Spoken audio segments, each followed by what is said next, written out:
पापा उन्हें अपनी गाड़ी में अस्पताल लेकर गए और अस्पताल से वापसी में पापा ने तुम्हें क्या कूटा था।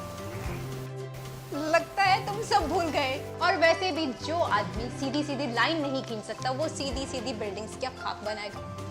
अगर गलती से बन भी गई तो लोग पूछेंगे जरूर कि ये एहरामे मिस्र फिर से किस गफ्फार मिस्त्री ने बनाया है।